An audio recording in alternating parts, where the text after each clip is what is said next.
దివంగత వైఎస్ఆర్ కుటుంబంలో వారసత్వ పోరు రచ్చకెక్కింది.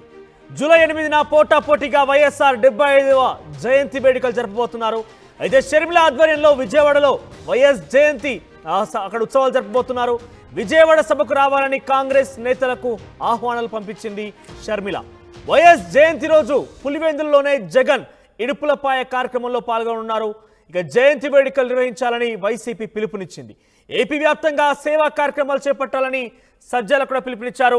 సో ఏమైనా కూడా గత కొంతకాలంగా చూస్తూనే ఉన్నాం. వైసీపీ పార్టీ నుంచి ఎప్పుడైతే షర్మిల బయటికి వచ్చి తెలంగాణలో వైఎస్ఆర్టీపీ పేరిట ఒక పార్టీ ఏర్పాటు చేసిందో అప్పటి నుంచి కూడా జగన్ షర్మిల మధ్య చాలా విభేదాలు బయటపడుతున్నాయి. ఆస్తులకు సంబంధించిన విభేదాలు కూడా ఒక్కొక్కటిగా బయటపడుతున్నాయి.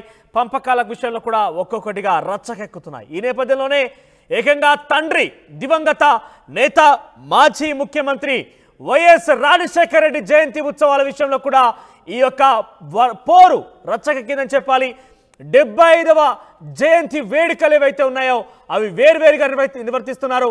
గతంలో కనీసం ఇడుపులపాయ వద్ద వైఎస్ అక్కడ ఘాట్ వద్ద కూడా షర్మిల నివాళులర్పించేది. కానీ ఈసారి అది కూడా లేకపోవచ్చు అనే అనుమానాలు కూడా వ్యక్తమవుతున్నాయి.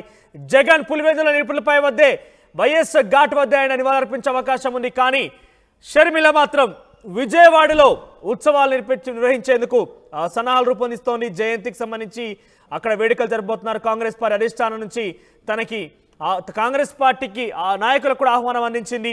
సో ఇటీవల తెలంగాణ కూడా వచ్చి ముఖ్యమంత్రి రేవంత్ రెడ్డి ఇతరత్ర మంత్రులను కూడా కలిసి ఆహ్వానం అందించే ప్రయత్నం చేసింది.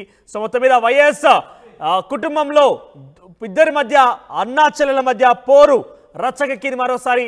సో దీనికి సంబంధించి మరింత సమాచారం ప్రతినిధి రాజేష్ అందిస్తారు.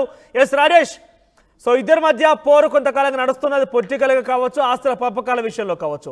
ఏకంగా తండ్రి జయంతి వేడుకల విభేదం కూడా ఇద్దరి మధ్య పోరు జరుగుతున్న నేపథ్యంలో ఎట్లా చూడాలి? కార్యకర్తలు వైఎస్ అభిమానులు ఏమనుకుంటున్నారు? ఖచ్చితంగా రాజశేఖర రెడ్డి పేటెంట్ మాదే అంటూ అటు జగన్ గాని ఇటు షర్మిల గాని ఇద్దరు కూడా పోటాపోటీగా ఫైట్ చేస్తున్నారు. 2019లో గెలిచిన తర్వాత కానీ, తర్వాత షర్మిల తెలంగాణలో పార్టీ పెట్టిన సందర్భం కానీ, తర్వాత ఆంధ్రప్రదేశ్ పిసిసి అధ్యక్షులు అయిన తర్వాత కూడా కాంగ్రెస్ పార్టీ రాజశేఖర రెడ్డి సొంతం అని చెప్తూ ఉన్న నేపథ్యంలోనే కాంగ్రెస్ పార్టీకి సంబంధించి కాంగ్రెస్ పార్టీ కేడరే వైసీపీకి వెళ్ళిందని కూడా చెప్తున్న నేపథ్యం రేపు ఎల్లుండి సోమవారం జరగబోతున్నటువంటి వైఎస్ఆర్ 75వ జయంతి కార్యక్రమాలను ఇద్దరు కూడా అటు జగన్ ఇటు షర్మిల పోటాపోటీగా నిర్వహించడానికి వ్యూహాలు సిద్ధం చేసుకుంటున్నారు. ఇప్పటికే షర్మిల జాతీయ స్థాయి నాయకులైనటువంటి రాహుల్ గాంధీ, ప్రియాంక గాంధీని కూడా కలిశారు. మల్లికార్జున్ ఖర్గేని కలిశారు. తెలంగాణ ముఖ్యమంత్రి రేవంత్ రెడ్డి, కర్ణాటక డిప్యూటీ సీఎం డికే శివకుమార్ వీళ్ళందరినీ కలిసి ఏపీలో జరగబోతున్నటువంటి రాజశేఖర రెడ్డి జయంతి ఉత్సవాలకి ముఖ్య అతిథులుగా రావాలని ఇప్పటికే కోరారు. విజయవాడలోని విజయవాడలోని సికి కన్వెన్షన్ సెంటర్ లో ఎల్లున్న భారీ ఎత్తున కాంగ్రెస్ పార్టీ కార్యక్రమానికి శ్రీకారం చుట్టబోతున్న నేపథ్యంలో దానికి అనుగుణంగా నిన్న సాయంత్రం వైసీపీ కూడా వైఎస్ జయంతి వేడుకలను ఘనంగా నిర్వహించాలని పిలుపునిచ్చింది. సజ్జల రామకృష్ణారెడ్డి ఈ మేరకు రాష్ట్ర పార్టీ నేతలందరూ కూడా సమాచారం పంపించారు. ఊరు వాడ అంతా కూడా వైఎస్ విగ్రహాలకి నివాళులర్పించి కార్యక్రమాన్ని అంగరంగ వైభవంగా నిర్వహించాలని ఇప్పటికే ప్రకటించారు. మరోవైపు వైసీపీ అధినేత జగన్ కూడా ఈ రోజు పులివెందులు వెళుతున్నారు. 3 రోజుల పాటు పులివెందులు ఉంటారు. ఎల్లుండి ఉదయం 8వ తేదీన ఇడుపులపాయలో వైఎస్ఆర్ జయంతి వేడుకలు ఆయన కూడా ఘనంగా నిర్వహించాలని ప్లాన్ చేస్తున్నారు. ఖచ్చితంగా ఇక్కడ రాజశేఖర రెడ్డి వారసత్వం తమదే అంటూ ఇద్దరు కూడా పోటీ పడుతున్న నేపథ్యంలో ప్రజలైతే ఎవరి వైపు ఉంటారనేది తేలే అవకాశం అయితే కనబడుతుంది. ప్రస్తుతానికైతే ఇద్దరు అయితే ఇది రెండు అంటే కాంగ్రెస్ పార్టీ తరఫున షర్మిల, వైసీపీ తరఫున జగన్ ఇద్దరు కూడా రాజశేఖర రెడ్డి జయంతి వేడుకలను ఘనంగా నిర్వహించబోతున్నారు. అయితే కాంగ్రెస్ పార్టీ తరఫున రాహుల్ గాంధీ వస్తారా లేకపోతే ఎవరెవరు వస్తారో ఇంకా స్పష్టత రాలేదు. ప్రస్తుతానికైతే వాళ్ళందరికీ ఆహ్వానాలు అయితే గతంలో ఇటువంటి వేడుకలు జరిగినప్పుడు కూడా ఇద్దరు కలిసి వారు అక్కడ మాట్లాడకపోయినా ఎడముఖం పెడముఖంగా ఉన్నప్పటికీ వైసీపీ ఘాట్ వద్ద ఇడుపులపై వద్దనే నివాళులు అర్పించేవారు. అక్కడ కాసేపు కూర్చుండి వారంతా కూడా ఆ తల్లి అంతా కుటుంబం మొత్తం కూడా కూర్చుని కొంత నివాళులు అర్పించేవారు. సో ఈసారి ఆ ప్రక్రియ ఉంటుందనుకోవచ్చా? షర్మిల అంటే ఉదయం ప్రోగ్రామ్ ఫిక్స్ అయింది కాబట్టి షర్మిల ఒకవేళ ఇడుపులపై వెళ్ళి నివాళులర్పించి ఇక్కడికి విజయానికి వస్తారా లేకపోతే ఇక్కడే కాంగ్రెస్ పార్టీ నేతలందరూ కూడా వస్తున్నారు కాబట్టి ఇక్కడ ఆమె పాల్గొంటారని దానిపైన ఇంకా ఆ పార్టీ స్పష్టత ఇవ్వలేదు. జగన్ అయితే ఇడుపులపైలో ఉంటారు, అక్కడ నివాళులు అర్పిస్తారు. ఇద్దరు అన్నాచెల్లెలు ఎదురుపడే అవకాశం లేదైతే అది ఇంకా స్పష్టత రావాల్సింది. ఎందుకంటే షర్మిల ఇంకా ఆమె షెడ్యూల్ ఖరారు కాలేదు. ఉదయాన్నే వెళ్ళి అక్కడ ఇడుపులపాయలు నివాళులు అర్పించి డైరెక్ట్ నేరుగా విజయవాడ వస్తారని దానికి ఇంకా స్పష్టత రాలేదు కాబట్టి ఒకవేళ వస్తే కనుక ఇద్దరు గతంలో ఏ విధంగా అయితే ఎడమోకం ఉన్నా అదే విధంగా ఉండే అవకాశం ఉంది.